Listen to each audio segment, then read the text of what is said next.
Lahore central jail में 23 मार्च 1931 की शुरुआत किसी और दिन की तरह ही हुई थी। फर्क सिर्फ इतना था कि रात आई जबरदस्त आंधी सुबह होते होते सुहानी ब्यार में बदल गई थी। लेकिन जेल के कैदियों को उस समय थोड़ा अजीब सा लगा जब 4 बजे ही वार्डन चरत सिंह ने उनसे आकर कहा कि वो अपनी अपनी कोठरियों में चले जाएं। उन्होंने इसका कोई कारण नहीं बताया। उनके मुंह से सिर्फ ये निकला कि ऊपर से आदेश है। अभी कैदी सोच ही रहे थे कि माजरा क्या है।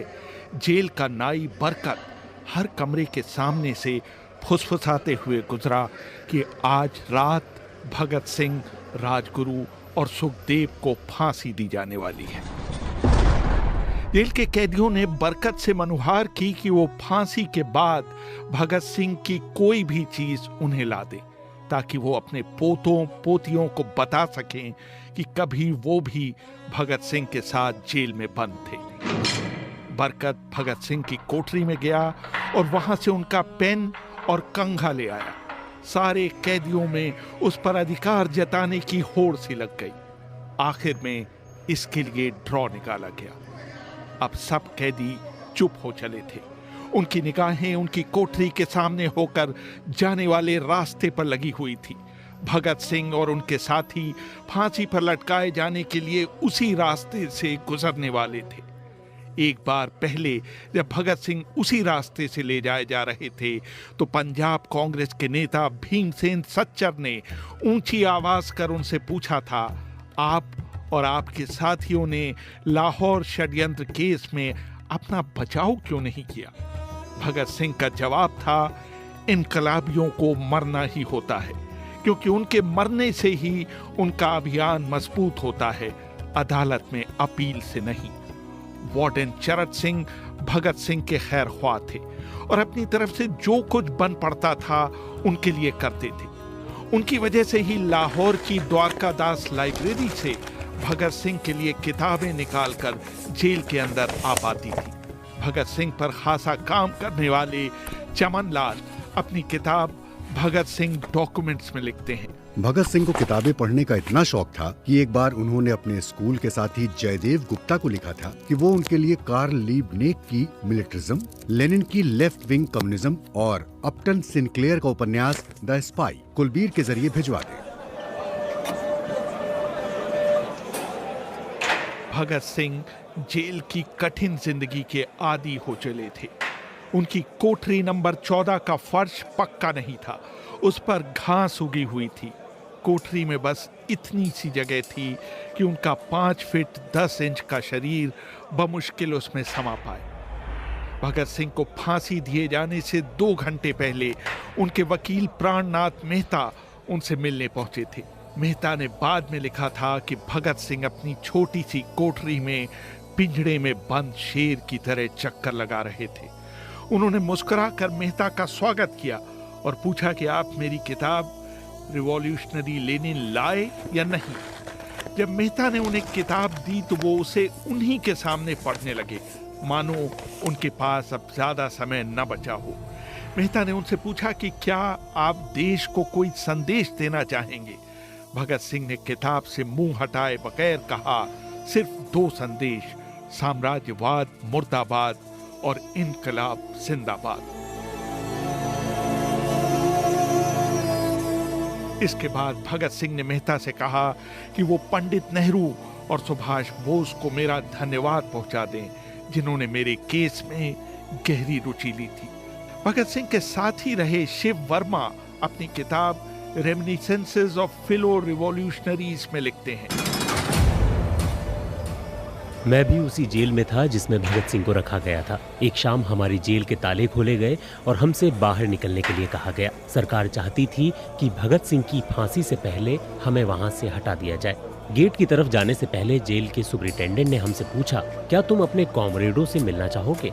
हमें भगत सिंह की कोठरी के बाहर ले जाया गया। उन्हें देखते ही मेरी आंखों में आंसू आ गए। भगत सिंह ने मुझे कहा, ये भावुक होने का समय नहीं है, जल्दी ही मैं सारी चिंताओं से मुक्त हो जाऊंगा। तुम वादा करो कि तुम हार नहीं मानोगे। इतना कहकर उन्होंने सींगचे से अपने हाथ बाहर निकालकर मेरे हाथों को पकड़ लिया।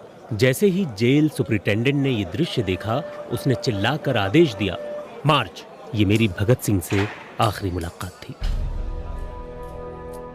भगत सिंह से मिलने के बाद मेहता राजगुरु से मिलने उनकी कोठरी पहुंचे।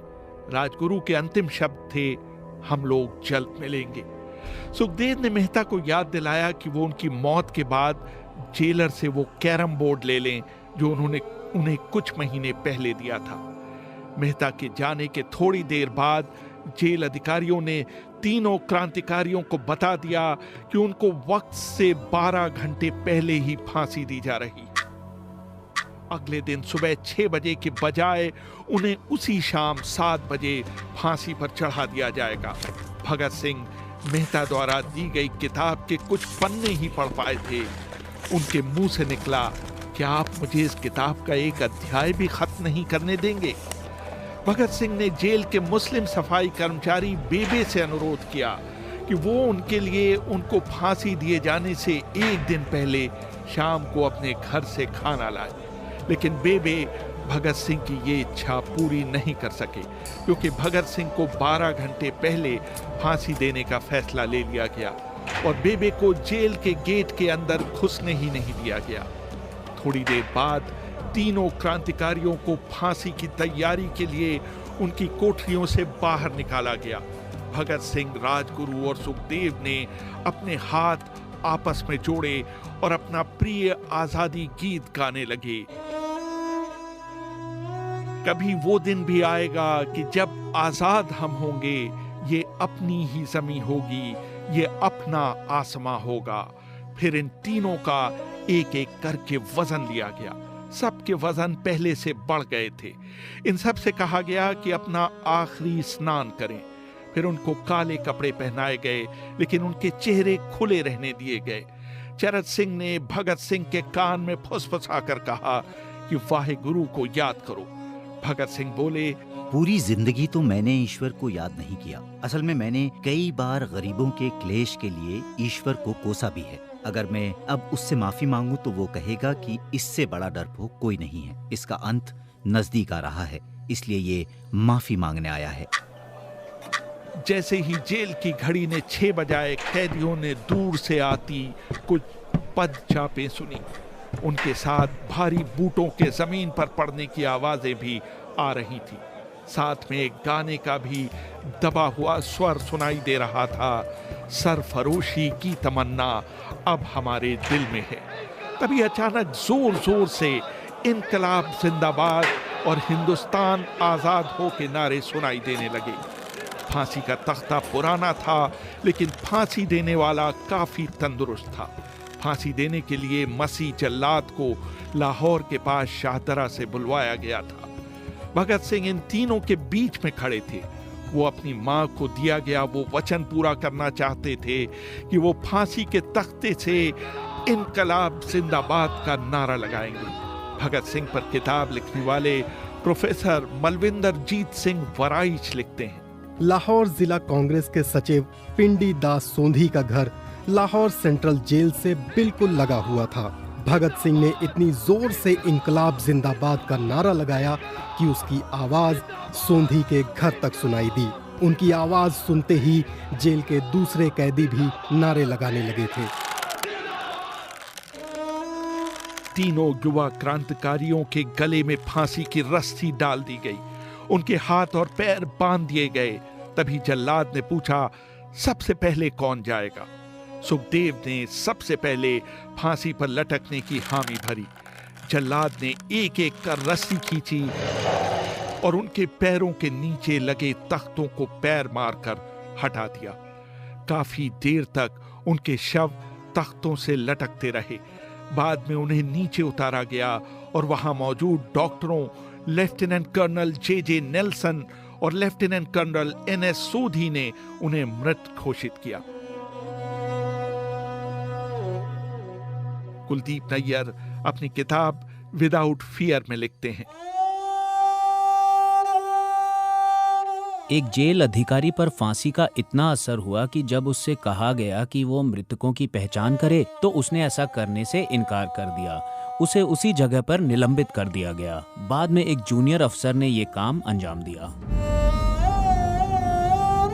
पहले योजना थी कि इन सब का अंतिम संस्कार जेल के अंदर ही किया जाएगा, लेकिन फिर ये विचार त्यागना पड़ा क्योंकि अधिकारियों को आभास हुआ कि जेल से धुआं उठते देख बाहर खड़ी भीड़ जेल पर हमला कर सकती है। इसलिए जेल की पिछली दीवार तोड़ी गई। उसी रास्ते से एक ट्रक जेल के अंदर लाया गया और उस पर बहुत अपमानजनक तरीके से उन शवों को एक सामान की तरह फेंक दिया गया। पहले तय हुआ था कि उनका अंतिम संस्कार रावी के तट पर किया जाएगा, लेकिन रावी में पानी बहुत ही कम था, इसलिए सतलज के किनारे शवों को जलाने का फैसला लिया गया। उनके पार्थिव शरीर को फिरोजपुर के पास सतलज के किनारे लाया गया। तब तक रात के 10 बज चुके थे। इस बीच उप पुलिस अधीक्षक कसूर सुदर्शन सिंह कसूर गांव से एक पुजारी जगदीश अचरज को बुला लाए। अभी उनके शवों में आग लगाई ही गई थी कि लोगों को इसके बारे में पता चल गया। जैसे ही ब्रिटिश सैनिकों ने लोगों को अपनी तरफ आते देखा, वो शवों को वहीं छोड़कर अपने वाहनों की तरफ भागे। सारी रात गांव के लोगों ने उन अधजले शवों के चारों ओर पहरा दिया।